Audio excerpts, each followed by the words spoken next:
Good morning, good afternoon, and good evening, everybody, and welcome to episode 15. 15 it is. Hey, it's live from the editing floor here. I just wanted to clarify that this is episode 14.5 because I realized that the introduction is just way too long, so I thought it would be best to include it as a separate video. This video is quite important to understand why I'm doing the grinds that I'm going to be doing, so I advise you to watch it, but it's not absolutely necessary, so it's entirely up to you.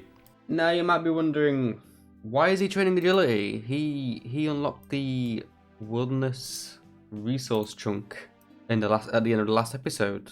So why is he doing agility? He should be training his smithing. What's going on? Well, there's a good reason why I'm training agility, and for you to understand why I'm doing this, I need to take you back to when I first unlocked the resource area chunk. As you all know, I need to get to 85 smithing, and the most efficient way to do that is through iron ore. Working that out, that is 201,678 iron bars, just from purely smelting iron ore into bars. If you divide that number by 3, you'll get the number of bars needed just from smelting and smithing, since each bar gives 2 times as much XP as smelting the ore gives, no matter what you make. So if we divide 201,678 by 3, that brings the number down to 67,226 iron ores to smelt and smith. Now, as you're probably aware, smelting iron ore is only a 50% success rate. So without any methods of keeping that to 100%, you're going to need twice as many, which is well over 100,000. Now, I'm not really into the habit of mining over 100,000 iron ores. 67,000 is gonna be enough, thank you very much. And there is ways of circumnavigating that 50% success rate. The first one, as you probably remember, is through superheating, which gives it a 100% success rate. It completely bypasses the 50%, it ignores it completely. But I'm not about to take a very long trip down memory lane and stand in that tiny little room in upstairs Ardougne stealing 67,000 nature runes. 18,000 was torture enough. It would take me about 2 months to do that, and yeah, that's not something I want to do ever again. I'd rather gouge my eyes out with pitchforks. Thank you very much. The other way is through rings of forging. Now, these bad boys give you a 100% success rate on smelting iron ore. They're made from enchanting ruby rings, and they give 140 charges per ring. And to make a ruby ring, you need rubies and gold bars. To get the gold bars, that's not gonna be a problem. I can either steal them from eclectic implings, or I can just mine them. Either way, it's not a problem. I don't need that many.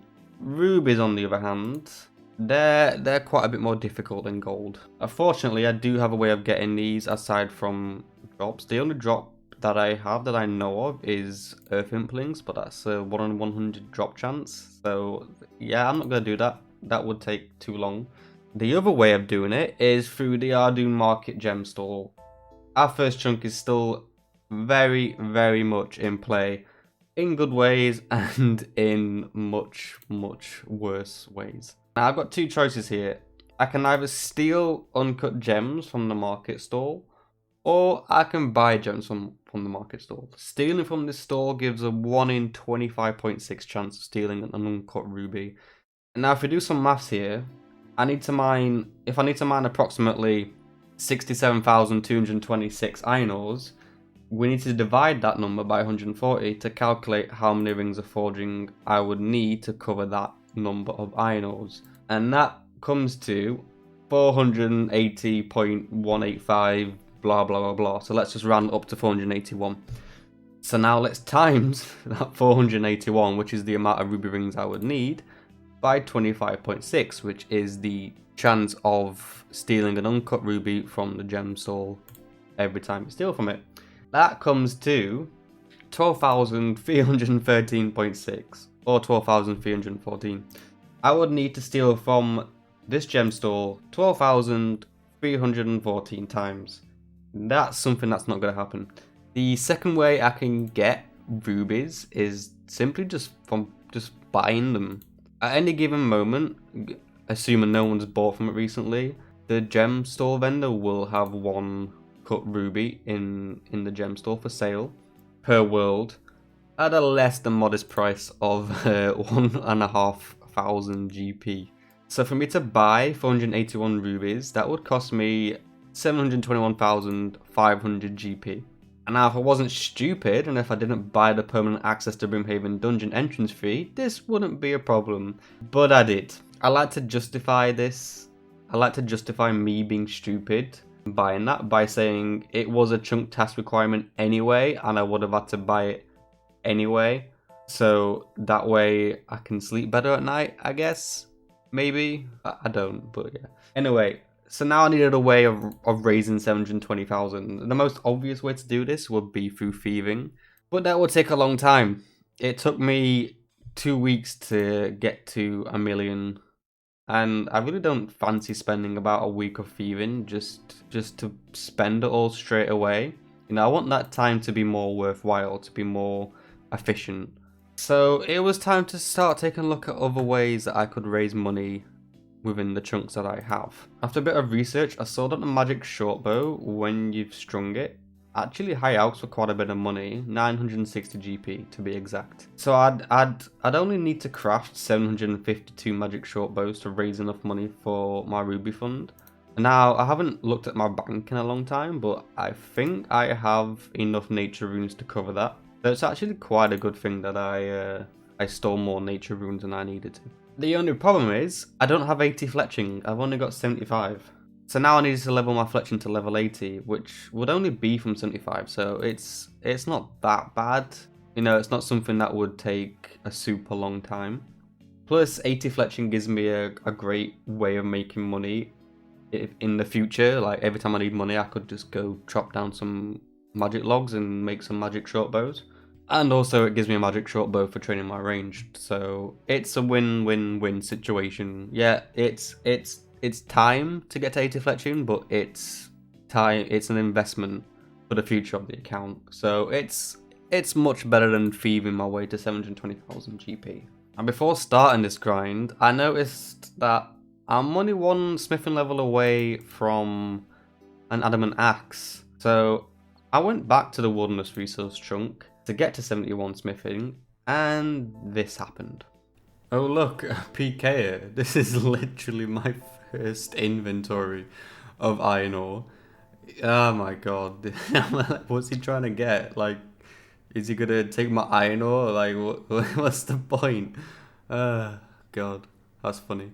So yeah, I really wasn't prepared or patient enough to deal with PKs since it cost me 7,500 GP to get back into the resource area every single time I'm killed. I did try going back a couple more times, but I'd just get PK'd again. Like, I wouldn't be able to do that many inventories before I was PK'd again.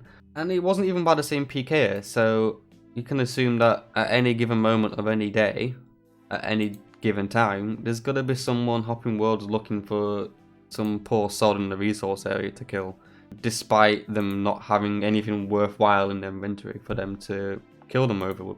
But you know, this is what people do. It's the wilderness. You can get killed there, so people gotta kill you. Why wouldn't they kill you? So for me, it's not really worth the hassle of spending 7,500 GP every single time to train my smithing all the way to level 85 there. It's just not worth it. So where did that leave me? Smithing to 85 using the same method I smithed to level 70, with the Ardougne monastery mine, but with one little difference. I wouldn't be using superheat, I'd be using the Ardougne furnace. So my route would be to mine the iron ore here at the monastery, and then walking up through Ardougne to the furnace, smelting the iron ore there to the bars, and then walking from the furnace to East Ardougne Bank. I don't know if I said that right. And then banking the bars and then walking back down to the monastery. So a little triangle like this. So I went there, and after about 5 minutes of training my smithing here, I was already starting to get impatient. My run energy was simply just going down far too quickly. Yeah, I know running with iron ores and iron bars is always going to bring your run energy down, but with a high agility level, that's going to go down slower. I mean, 90 agility compared to level 1 is just insane. So that's going to go down a lot slower, and it's also going to regenerate a lot faster. Like while I'm mining the iron ore. Having level 1 agility, or level 4, whatever it was just significantly slowing my grind down by far too much, that it would take a lot more hours to do it than if I had 90 agility. So after coming across problem after problem and solution after solution, here I am. I decided it was about time to start training my agility. I mean, I could avoid it for longer if I wanted to, but you know, starting in the Ardougne market stall chunk, it was inevitable. I was always gonna have to train my agility to level 90 at some point, as soon as I unlocked a rooftop course. You know, it was something I should have known was gonna happen. I mean, I did know it was gonna happen. It was something I shouldn't have been surprised at having to do. So basically, here I am in Brimhaven Dungeon, training my agility to level 60, as it's the only way for me to get to level 60, and then from level 60 I can go to Sears Rooftop Course and go all the way to level 90. I mean, it's not ideal, but it's certainly doable. You know, it's not that bad. It's not like I've got Drainer or Alcarid or something. You know, Sears Rooftop Course is level 60, which means it gives quite a bit of XP. It would give more if I could change my teleport to Sears Village, but sadly that requires the hard Kandrin diaries completed, and I'm a very long way off completing that. But yeah, so that's it. That's the plan right now. Agility shortcut my way to level 60, and then Sears Village Rooftop Course my way to level 90. The stats, the level 90 agility compared to level 1 is quite insane. The rate at which you regenerate your energy is so much higher. The rate at which your energy goes down is so much slower. It's just so much better all around. And level 90 agility is a huge investment, just like Fletching. It's gonna help out my account tremendously. Next time I have to train my crafting, run energy is not gonna be a problem. Running from the bank to the charter ship shop, I'm not gonna run out of energy anymore.